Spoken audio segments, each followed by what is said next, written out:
Hey, good morning. Welcome back to another fine, beautiful, sunny day here in eastern North Carolina. Today, I'm going to start developing the dahlia bed. Now, if you've seen my previous videos, you know that I previously last year had grown dahlias and I did them in front of the vegetable garden, but that's not where I wanted them to be long term. I wanted them to be in their own sort of garden. Now, along the front of the vegetable garden, I'd eventually like to do boxwoods, and I'm still going to go with that plan, although this year I may try something a little different. But that's for another video.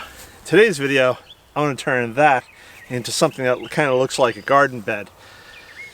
And that is because I have all those dahlias that I put into storage and purchased sitting in the greenhouse waiting to go. Now, if I move them out into this bed, let's say today, they probably will be they may get stunted in growth for at least the next few weeks, because the temperature right now is springtime and it's doing this.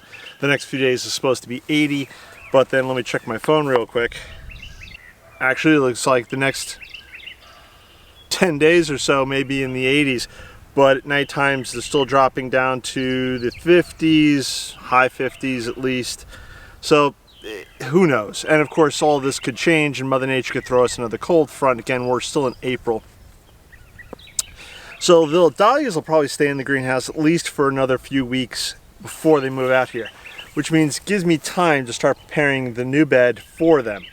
Now, what I'm going to do today is what I've spoken about before, and if you haven't seen my previous videos, please go back.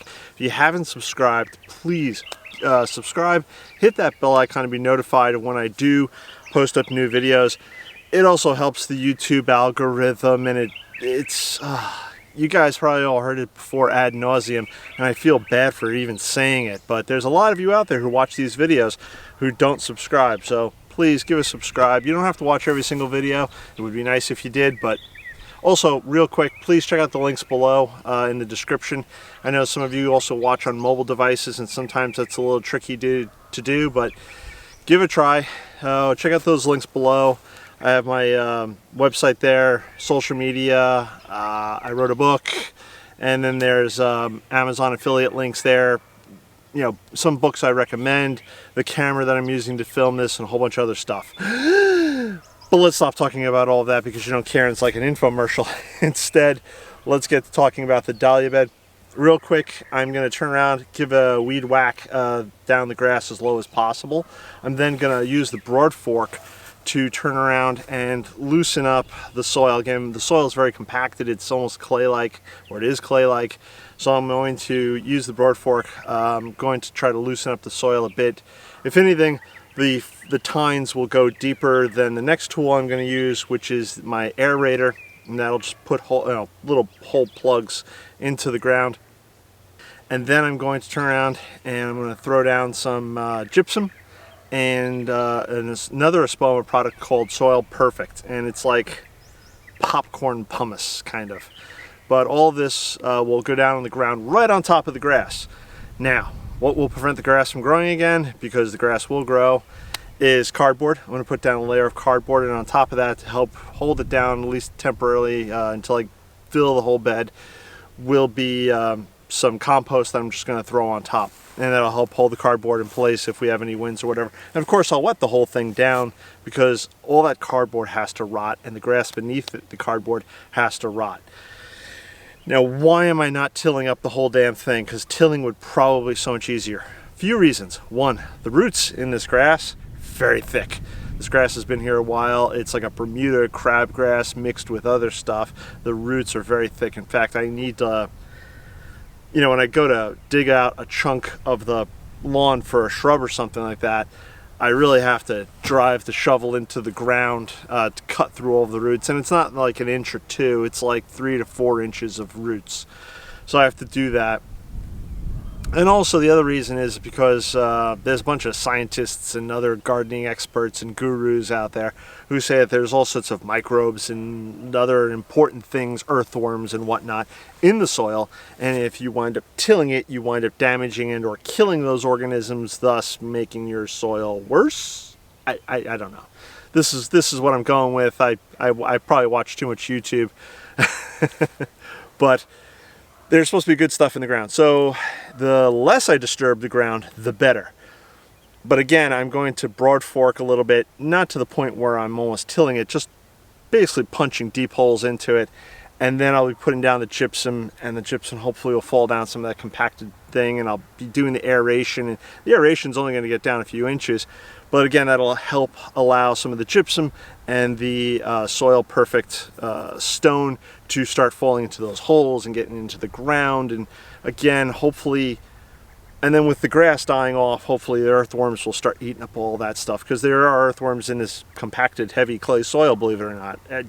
I find it hard to believe, but every time we have a good heavy rain, up come the earthworms and out come the birds, and they scoop them up, all the earthworms. So I'm going to turn around and I'm going to do that, and I'll show you that real quick. There'll be a little musical montage and all, just like I do in a lot of my videos. And then yeah, we'll talk about what will be coming next.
If there's any wind noise, I do apologize. So there you go. The bed is filled, mostly. I probably have some more compost to put in here just to raise it up a bit. And of course, everything will get mulched once I start planting. But if it wasn't obvious, let me just make it clear. What I did in the beginning with the broad fork and the aerator and the gypsum and the soil perfect, that was all to make the ground drain better, because again, I have pretty compacted clay-like soil. So if I can turn around and put these additives or do these little things into the soil just to help make it drain better, bonus, because nothing likes to sit in water unless it's like, I don't know, a cypress tree. But so I did the gypsum, I did the aeration, the broad forking, I did the soil perfect. Again, it's like a pumice-like rock. I'll try to remember to leave a link for it below, and if I don't, remind me in the comments. And then I put the cardboard down to suppress / kill the grass. This way I don't have to try to dredge up not only the grass, but the 3 inches of roots that are underneath the grass. And then I did the compost, obviously, on top that I will be planting into. Now, thankfully, dahlias don't need to be planted that deep, 2 to 3 inches. So that's what I'll do. And then, of course, there'll be 2 to 3 inches, probably like 3 to 4 inches of mulch on top of that once I start planting. But this bed will sit here probably, like I said, for the next 2 to 3 weeks minimum, maybe a little longer before I start planting out into here. The far edge back here and this edge over here will eventually be planted up with boxwoods. And this inner edge, or the edge closest to the camera here. I'm still debating about whether to do like a low cut boxwood, because the boxwoods on this side will be like 4 foot tall eventually, hopefully. Or do something like a lavender hedge on both sides of the entrance, because again, I'm standing in the grand walkway, or what will hopefully be the grand walkway one day. There's the entrance to the flower garden, and of course I will be making beds similar to this, hopefully, cross my fingers and toes, running all the way down towards the street about 90 feet away over time. But today is just about setting up this bed, preparing it.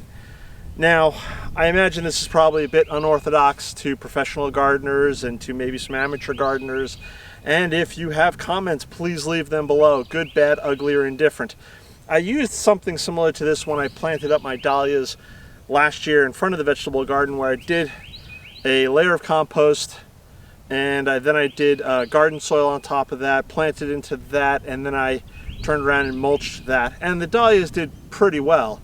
The dahlias that didn't do well were either weak or they got attacked by fire ants and just never recovered.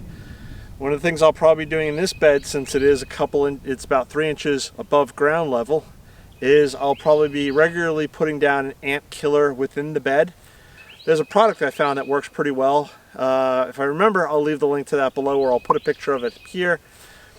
And I'll just probably regularly sprinkle that in between, if we have rain and we won't have rain for a week, I'll put it down during that week that we won't have rain. So that if any ants decide to start trying to build a nest within this raised bed, it'll whack them, it'll kill them.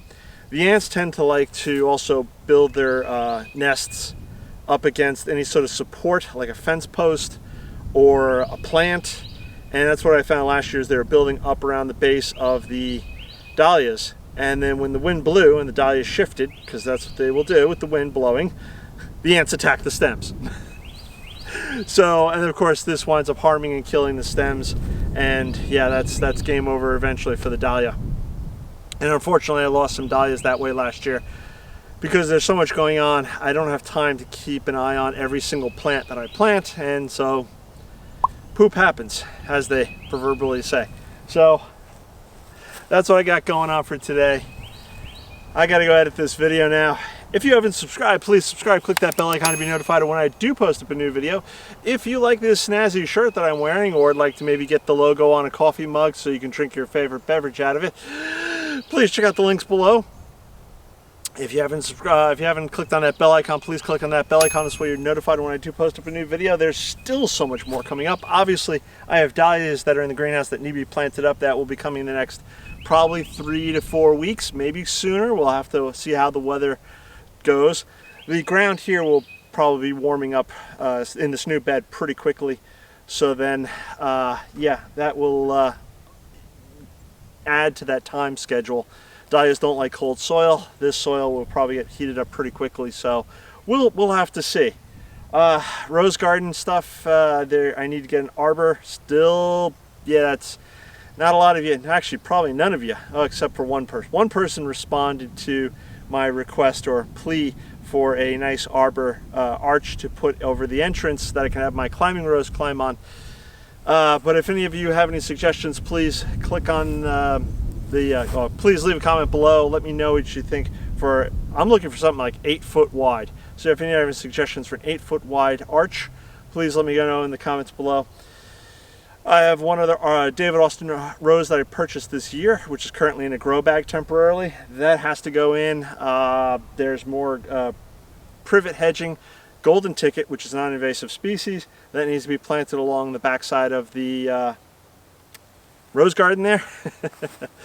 Behind you is basically the mirror to this bed, the extension of the flower garden. That needs to be taken care of soon. I'm running out of cardboard, so what I'm thinking, and again, feel free to leave those comments below, is do the same process, except maybe get some of that heavy-duty work paper that you get at like Home Depot for walking on floors that you don't want to mess up. You know, that thick paper. So I would put that down over the grass, and eventually that would break down, I think. I don't know. Leave your comments below. Let me know. I hear the garbage man coming, so that's going to create a bit of noise. I think I'm going to call it quits for today. I'm going to catch you on the next one. Bye-bye.